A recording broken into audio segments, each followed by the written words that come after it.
सभी बड़ों को नमस्कार। आज एक नई कथा सुनाने जा रहा हूँ। कहानी महादेव के महान शिव भक्त भृंगी की कथा।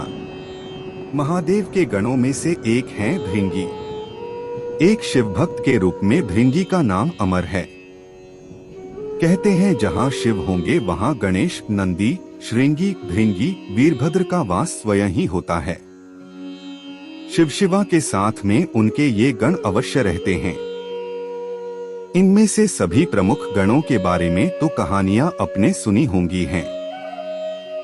जैसे दक्ष यज्ञध्वंस के लिए वीरभद्र उत्पन्न हुए, मां पार्वती जी ने श्री गणेश जी को उत्पन्न किया।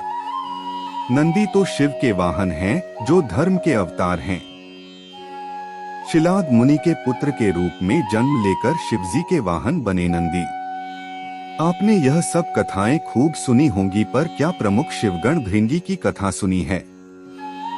भृंगी की खास बात यह है कि उनके 3 पैर हैं।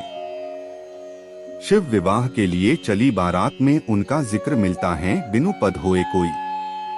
बहुपद बाहु यानी शिवगणों में कई बिना पैरों के थे और किसी के पास कई पैर थे। ये पद तुलसीदास जी ने भृंगी के लिए ही लिखा है। भृंगी के 3 पैर कैसे हुए? इसके पीछे एक कथा है जो हमें बताती है कि उमाशंकर के बीच का प्रेम कितना गहरा है। ये दोनों वस्तुत एक ही हैं।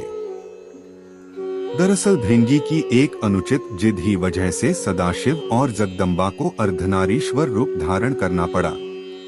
भृंगी महान शिव भक्त थे। सदाशिव के चरणों में उनकी अत्यधिक प्रीति थी। उन्होंने स्वप्न में भी शिव के अतिरिक्त किसी का ध्यान नहीं किया था। यहाँ तक कि वह जगतजननी मां पार्वती को भी सदाशिव से अलग मानते थे। शिवस्य चरणम केवलम के भाव में हमेशा रहते थे। उनकी बुद्धि यह स्वीकार ही नहीं करती थी कि शिव और पार्वती में कोई भेद नहीं है। एक बार सदाशिव के परम भक्त श्रृंगी ऋषि कैलाश पर अपने आराध्य की परिक्रमा करने पहुँचे।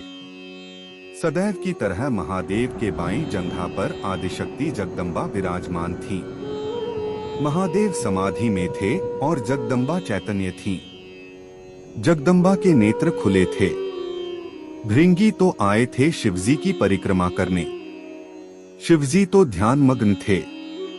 शिव प्रेम में भृंगी मतवाले हो रहे थे। वह सिर्फ शिवजी की परिक्रमा करना चाहते थे, क्योंकि ब्रह्मचर्य की उनकी परिभाषा अलग थी। पर क्या करें, पार्वती जी तो शिवजी के वामांग में विराजमान हैं। भृंगी अपना उतावनापन रोक ही नहीं पाए। साहस इतना बढ़ गया कि उन्होंने जगदम्बा से अनुरोध कर दिया कि वह शिवजी से अलग होकर बैठें ताकि मैं शिवजी की परिक्रमा कर सकूं। जगदम्बा समझ गईं कि यह है तो तपस्वी, लेकिन इसे ज्ञान नहीं हुआ है। अभी यह अधूरा ज्ञान का है, इसलिए उन्होंने भृंगी की बात को अनसुना किया। भृंगी तो हठ में थे, कुछ भी सुनने समझने को तैयार ही नहीं। फिर से पार्वती जी से कहा कि आप कुछ देर के लिए हट जाएं, मैं परिक्रमा कर लूं। मां पार्वती ने इस पर आपत्ति जताई और कहा कि अनुचित बात बंद करो। जगदम्बा महादेव की शक्ति हैं। वह सदाशिव से पृथक होने को कैसे तैयार होती? माता ने भृंगी को कई तरह से समझाया, प्रकृति और पुरुष के संबंधों की व्याख्या की, वेदों का उदाहरण दिया, परंतु भृंगी भी वैसे ही हठी। हठी की बुद्धि तो वैसे भी आधी हो जाती है। माता द्वारा दिए ज्ञानोपदेश उनके विवेक में उतरे ही नहीं। उनकी बुद्धि सृष्टि के इस रहस्य को समझने के लिए तैयार ही नहीं हुई। उन्होंने सिर्फ शिव की परिक्रमा करने की ठान रखी थी। माता ने सोचा इस अज्ञानी को कुछ भी समझाने का लाभ नहीं, इसे अनदेखा ही कर देना चाहिए। माता शिवजी से अलग न हुई।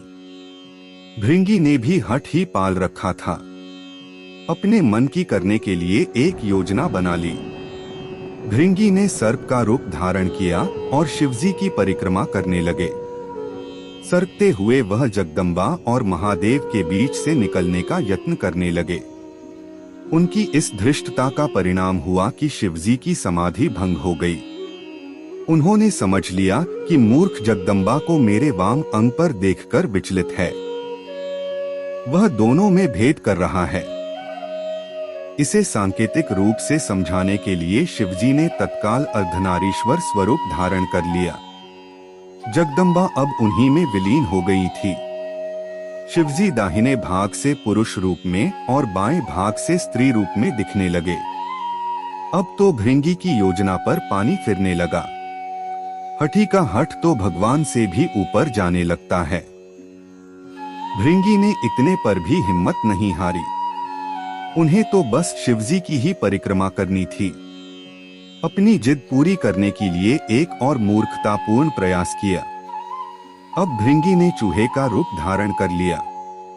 चूहे के रूप में प्रभु के अर्धनारीश्वर रूप को कुतरकर एक दूसरे से अलग करने की कोशिश में जुट गए। अब यह तो अति थी। शिव भक्त भृंगी की धृष्टता को लगातार सहन करती आ रही जगदम्बा का धैर्य चूक गई। उन्होंने भृंगी को श्राप दिया, हे भृंगी, तू सृष्टि के आदि नियमों का उल्लंघन कर रहा है। यदि तू मातृशक्ति का सम्मान करने में अपनी हेठी समझता है तो अभी इसी समय तेरे शरीर से तेरी माता का अंश अलग हो जाएगा। यह श्राप सुनकर स्वयं महादेव भी व्याकुल हो उठे। भृंगी की बुद्धि भले ही हर गई थी, पर महादेव जानते थे कि इस श्राप का मतलब कितना गंभीर है। शरीर विज्ञान की तंत्रोक्त व्याख्या के मुताबिक इंसान के शरीर में हड्डियां और पेशियां पिता से मिलती हैं, जबकि रक्त और मांस माता के अंश से प्राप्त होता है। फिर क्या था, भृंगी की तो दुर्गति हो गई। उनके शरीर से तत्काल रक्त और मांस अलग हो गया। शरीर में बची रह गईं तो सिर्फ हड्डियां और मांसपेशियां। मृत्यु तो हो नहीं सकती थी, क्योंकि वो अविमुक्त कैलाश के क्षेत्र में थे और स्वयं सदाशिव और महामाया उनके सामने थे। उनके प्राण हरने के लिए यमदूत वहां पहुंचने का साहस ही नहीं कर सकते थे। असह्य पीड़ा से भृंगी बेचैन होने लगे। ये शाप भी आदिशक्ति जगदम्बा का दिया हुआ था। उन्होंने ये शाप भृंगी की भेद बुद्धि को सही रास्ते पर लाने के लिए दिया था। इसलिए महादेव भी बीच में नहीं पड़े। इस शाप का लाभ यह हुआ कि भृंगी असहनीय पीड़ा में पड़कर समझ गए कि पितृशक्ति किसी भी सूरत में मातृशक्ति से परे नहीं है। माता और पिता मिलकर ही इस शरीर का निर्माण करते हैं, इसलिए दोनों ही पूज्य हैं। इसके बाद भृंगी ने असह्य पीड़ा से तड़पते हुए जगदम्बा की अभ्यर्थना की। माता तो माता होती है। उन्होंने तुरंत उन पर कृपा की और पीड़ा समाप्त कर दी। माता ने अपना शाप वापस लेने का उपक्रम शुरू किया, लेकिन धन्य थे भक्त भृंगी भी। उन्होंने माता को शाप वापस लेने से रोका। भृंगी ने कहा, माता, मेरी पीड़ा दूर करके आपने मेरे ऊपर बड़ी कृपा की है, परंतु मुझे इसी स्वरूप में रहने दीजिए। मेरा यह स्वरूप संसार के लिए एक उदाहरण होगा। इस सृष्टि में फिर से कोई मेरी तरह भ्रम का शिकार होकर माता और पिता को एक दूसरे से अलग समझने की भूल न करेगा। मैंने इतना अपराध किया, फिर भी आपने मेरे ऊपर अनुग्रह किया। अब मैं एक जीवंत उदाहरण बनकर सदैव आपके आसपास ही रहूंगा। भक्त की यह बात सुनकर महादेव और जगदम्बा दोनों पुलकित हो गए। अर्धनारीश्वर स्वरूप धारण किए हुए मां जगदम्बा और पिता महादेव ने तुरंत भृंगी को अपने गणों में प्रमुख स्थान दिया। भृंगी चलने फिरने में समर्थ हो सकें, इसलिए उन्हें तीसरा पैर भी दिया। तीसरे पैर से वह अपने भार को संभालकर शिव पार्वती के साथ चलते हैं। अर्धनारीश्वर भगवान ने कहा, हे भृंगी, तुम सदा हमारे साथ रहोगे।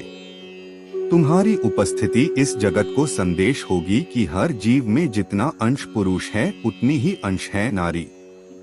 नारी और पुरुष में भेद करने वाले की गति तुम्हारे जैसे हो जाती है। पुरुष और स्त्री मिलकर संसार को आगे बढ़ाए, दोनों बराबर अंश के योगी हैं, यही सिद्ध करने को मैंने अर्धनारीश्वर रूप धरा है। स्त्री पुरुष दोनों का अपना स्थान, अपना अस्तित्व है।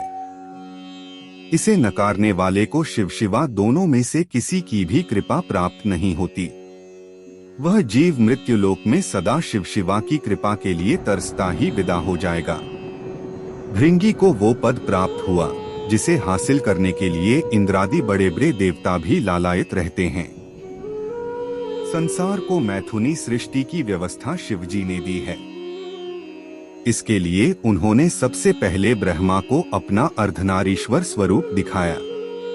उसे देखकर ही ब्रह्मा ने नारी की कल्पना की।